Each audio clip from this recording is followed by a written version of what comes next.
కృష్ణా జిల్లా ఉయ్యూరు పంచాయతీ కార్యాలయంలో ప్రజా దర్బార్ ఏర్పాటు చేసి ఎమ్మెల్యే బోడే ప్రసాద్ వినతులు స్వీకరించారు. రోడ్లు, డ్రైనేజీ, వృద్ధాప్య, వితంతు పింఛన్లు, వీధి లైట్లు, రేషన్ కార్డుల పంపిణీ, ఇళ్ల స్థలాల గురించి ఎమ్మెల్యేకి పలువురు వినతి పత్రాలు అందజేశారు. వినతి పత్రాలు అందజేసిన వారి సమస్యలను సత్వరమే పరిష్కరించాలని ఎమ్మెల్యే అధికారులను ఆదేశించారు. ప్రజా దర్బార్ తర్వాత ఉయ్యూరులో నిర్మాణంలో ఉన్న టిడ్కో ఇళ్లను పరిశీలించారు. పేదలకు సొంతింటి కలను నిజం చేస్తూ సీఎం చంద్రబాబు టిడ్కో ఇళ్ల నిర్మాణాన్ని ప్రవేశపెట్టినట్లు ఎమ్మెల్యే ప్రసాద్ చెప్పారు. 2026 జూన్ నాటికి నిర్మాణాలు, వసతులు పూర్తి చేసి లబ్ధిదారులకు టిడ్కో ఇళ్లు అందిస్తామని ఎమ్మెల్యే బోడే ప్రసాద్ చెప్పారు. ఒక మంచి భవంతిలో ఉండాలి అనే ఆలోచనతో టిడ్కో హౌసెస్ని ముఖ్యమంత్రి చంద్రబాబు నాయుడు గారు ఆ రోజు ప్రవేశపెట్టడం జరిగింది. దాదాపు రాష్ట్రంలో అన్ని నగరాల్లో కూడా 5 లక్షలకు పైగా ఇళ్ళు నిర్మాణం చేయడం జరిగింది.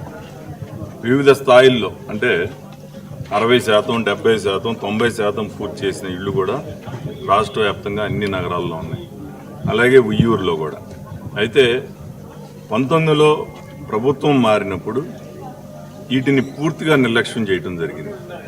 చేయటమే కాకుండా పేదవారి పేరుతోటి ఇంటి లోనులు కూడా తీసుకొని అవి కూడా ప్రభుత్వంలో మరి వేరే వాటికి ఉపయోగించడంతో ఈ రోజున్న ఏదైతే లబ్ధిదారులు ఉన్నారో వాళ్ళందరికీ కూడా వారిపైన భారం పడతా ఉంది. ఈ రోజుకి వడ్డీలు కడుతున్నారు, ఇన్స్టాల్మెంట్స్ కడతా ఉన్నారు.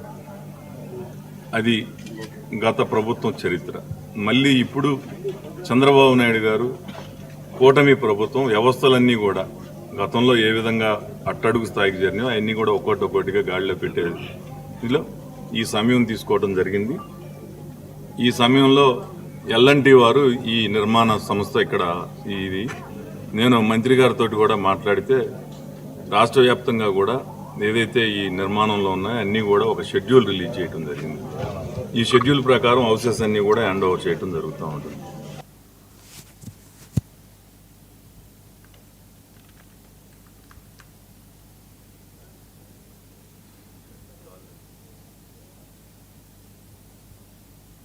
ఇవి ఇప్పటివరకు అప్డేట్స్. మరిన్ని అప్డేట్స్తో